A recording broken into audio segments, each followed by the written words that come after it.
sedikit protes.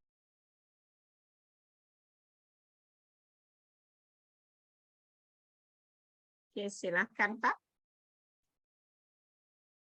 Suaranya hilang. Ya, kedengaran suara saya? Oke. Oke, siap. Kedengaran Pak Hamzah, kedengaran. monggo. Cukup Oke. jelas, Pak.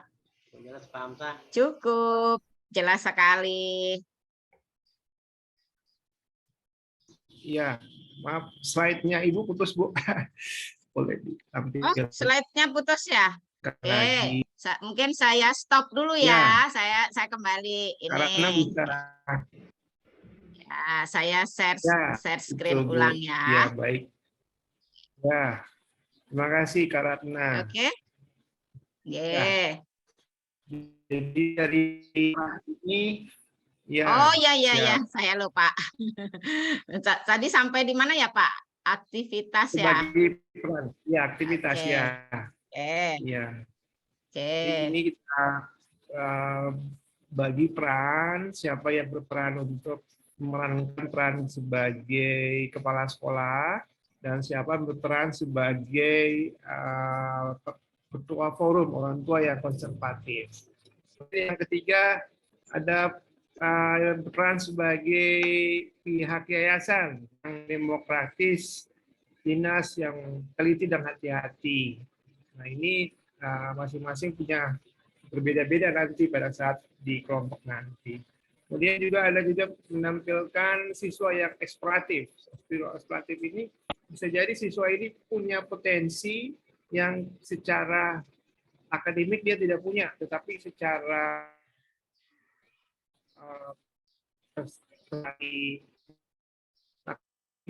dia punya kecerdasan bagus.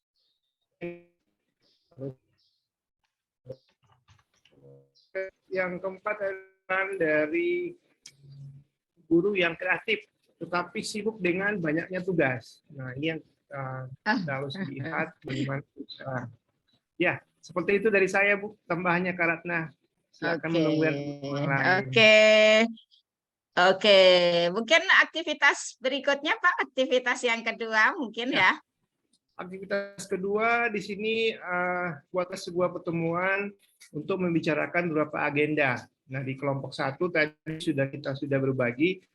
Nah, sekarang kelompok 1 ini adalah sekolah-sekolah yang pure, benar-benar sekolah Islam. Nah, sekarang kan ada kecenderungan banyak sekolah-sekolah negeri yang kekurangan siswa itu pada lari ke sekolah Islam. Nah, berarti kan yang bagus di sini adalah kurikulumnya, kurikulum agamanya lebih kuat ya.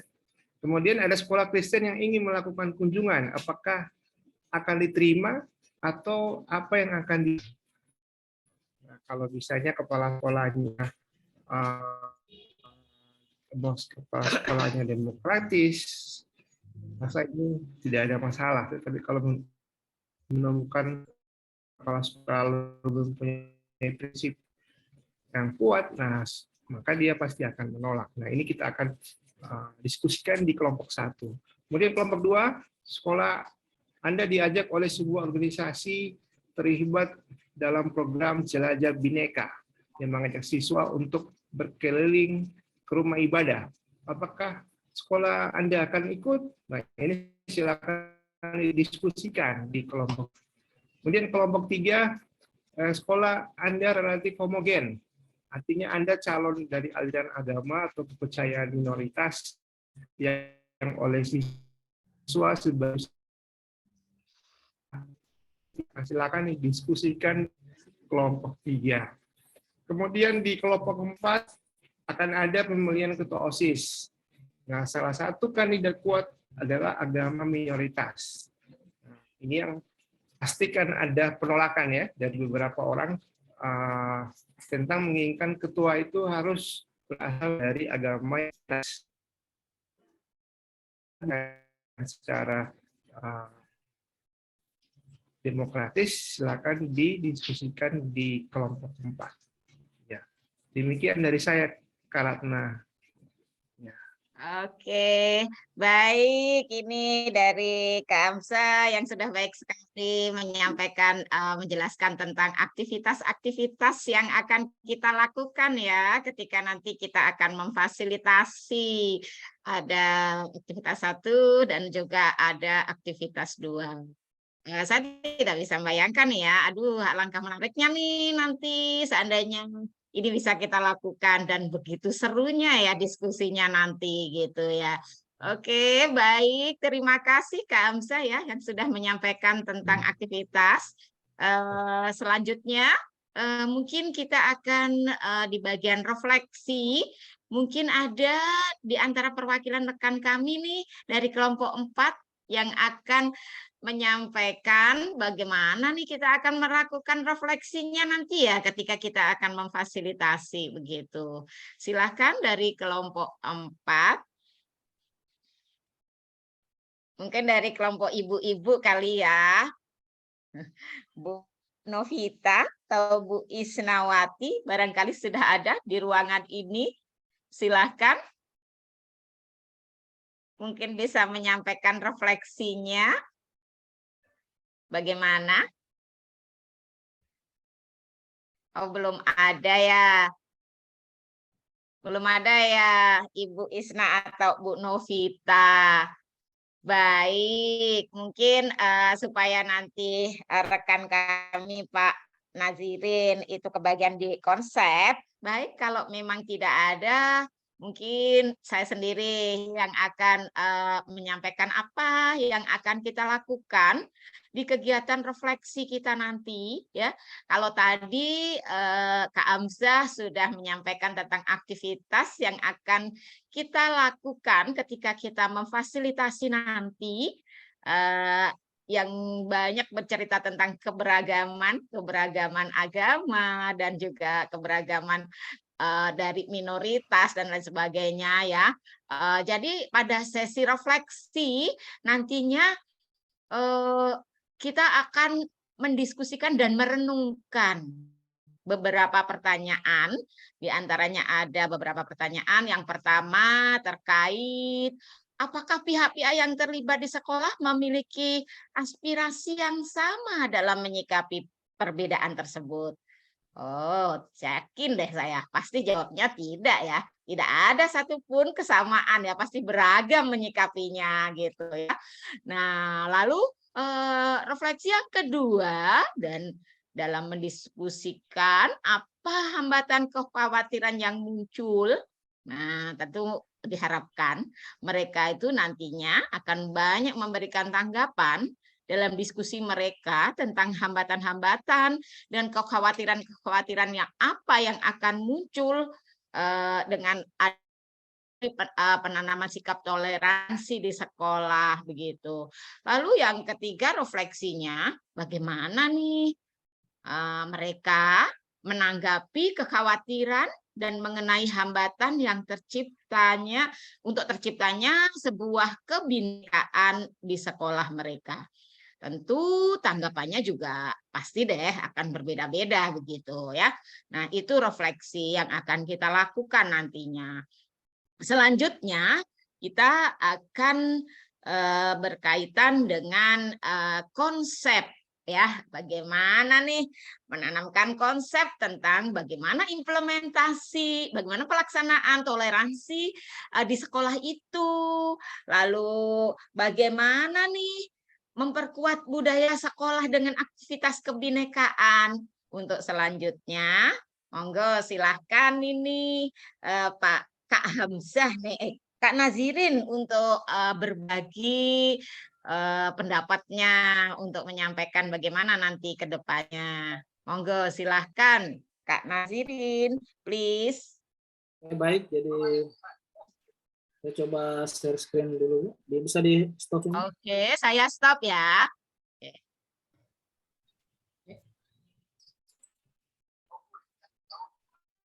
Terkait konsep ya.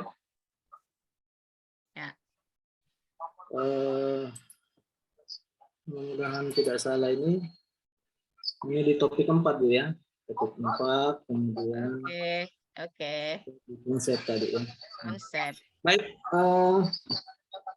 Di bagian konsep ini ada 3 hal utama yang akan kita pelajari, yaitu terkait dengan bagaimana implementasi nilai toleransi di sekolah.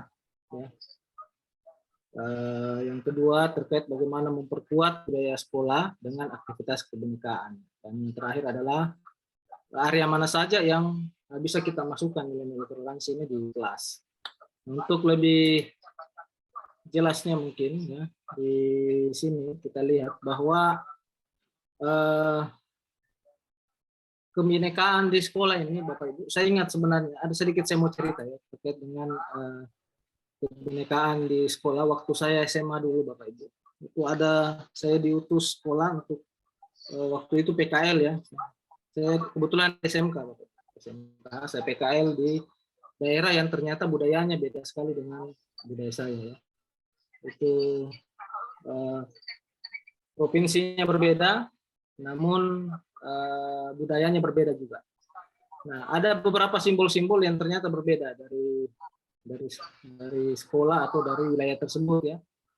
Sehingga kadang simbol itu ternyata di kampung kami atau di sekolah kami harusnya hal yang baik, tapi di tempat lain berbeda. Justru kebalikannya, hal buruk. Nah, ini yang kadang budaya-budaya seperti ini yang tidak diketahui, akhirnya kadang ada gesekan-gesekan. Nah, ini yang jadi perhatian kita semua, bahwa bagaimana di sekolah nantinya itu ada keberagaman yang kita harus tahu dari setiap individu-individu yang ada di sekolah. Implementasinya di nilai-nilai toleransi di sekolah ini ada beberapa yang bisa kita lihat di sini. Yang pertama itu bagaimana memperkuat budaya sekolah. Ya. Nilai-nilai moderasi, ya, ada 5 poin nilai-nilai moderasi di sini. Yang pertama adalah komitmen kebangsaan, yang kedua cara berpikir, bersikap dan berperilaku mengedepankan sikap atau nilai adil. Kemudian ada kesetaraan dan kemanusiaan. Yang keempat, bagaimana berpikir terbuka dan kritis.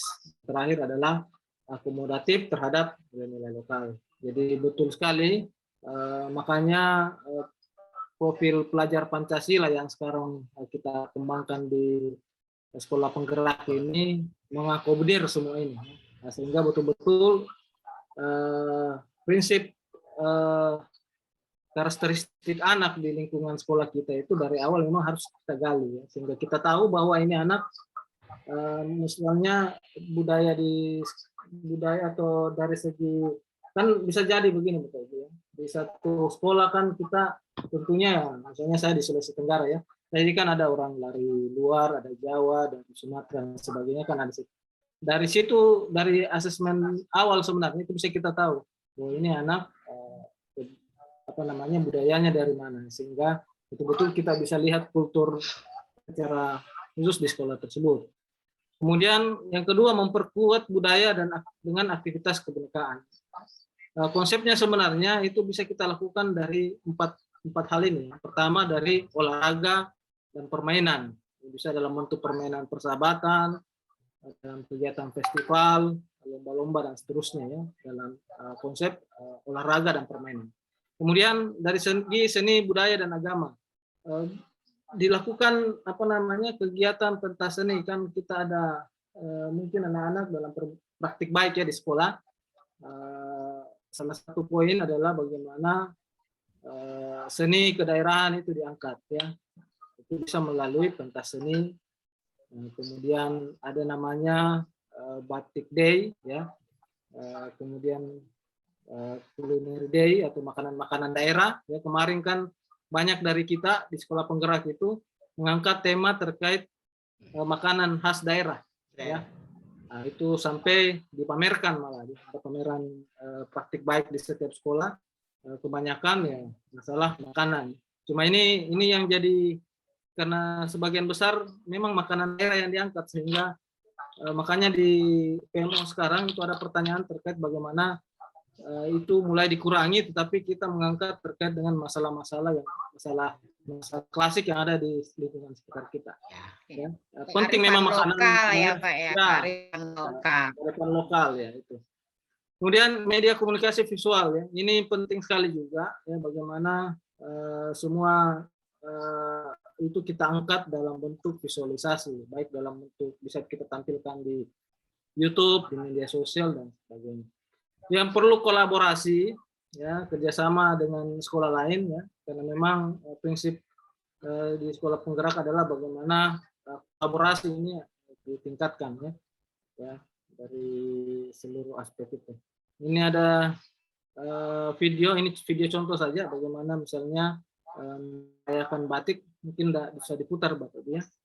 Kita jelaskan saja bagaimana misalnya kegiatan Batik Day tadi, ya, dilaksanakan. Ini contoh misalnya setiap ini baru aja kemarin, ya, kemarin dulu kita merayakan Batik Day, batik secara banyak metode yang bisa digunakan, ya. Misalnya di sini ada metode 1 menggunakan batik setiap tanggal 2 Oktober, ada metode 2 napak tilas sejarah batik, kemudian ada metode 3 terkait bagaimana kegiatan amal yang dilaksanakan, kemudian metode 4 dengan membanjiri media sosial dengan tagar batik, ya. Ini penting juga, ya.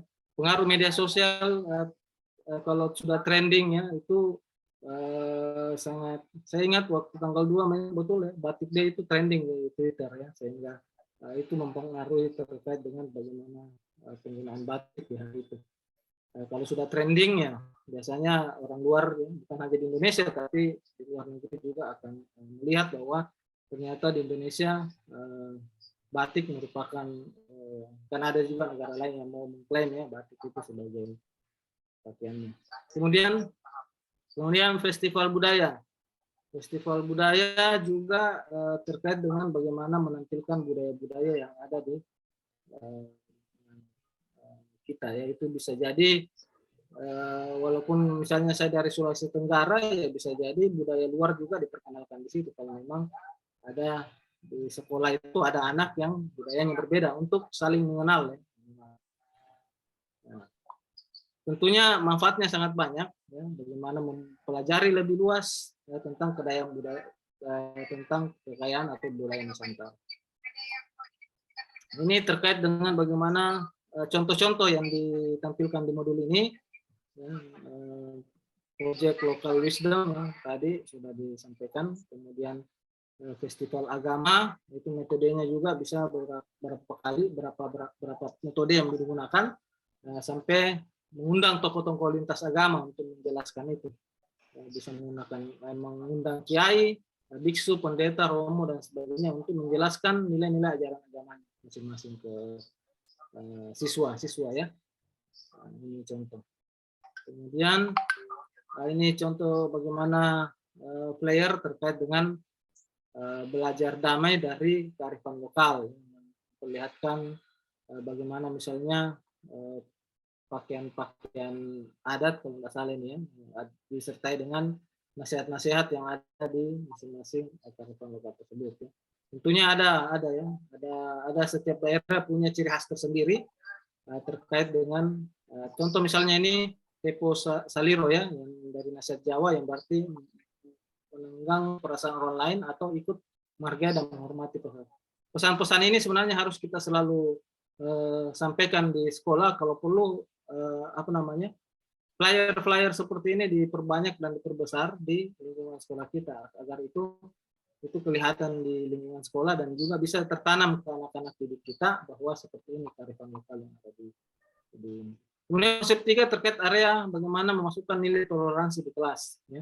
Ini ada 4 area untuk memasukkan nilai toleransi di kelas, bisa dalam bentuk kegiatan intrakurikuler, kemudian ada ekstrakurikuler itu sendiri, ya. Contohnya juga bisa dalam bentuk permainan atau games, kunjungan ke museum, ya. Ini harus ditingkatkan, digalakan ke anak-anak didik. Ini ada pengulangan dari strategi pengolahan kelas, metode, media, kemudian lingkungan belajar, semua belajar itu perlu ditingkatkan. Kemudian menyesuaikan kurikulum yang ada, karena memang kurikulum K13 kemarin itu, ya, kita mesti dengan adanya KOSP ini, ya, perlu direvisi, ya. Di pendampingan saya sendiri itu ternyata masih banyak juga sekolah yang belum merevisi. Izin kita persingkat dikit, Pak. Kak. Ya, terakhir terkait dengan proyek pembelajaran berbasis proyek. Ya, inilah yang masuk nilai-nilai dari proyek Pancasila, Pak ya. Bu ya. Nah, dijelaskan di sini terkait bagaimana proyek pembelajaran Pancasila ini masuk ke ranah kebinekaan ini.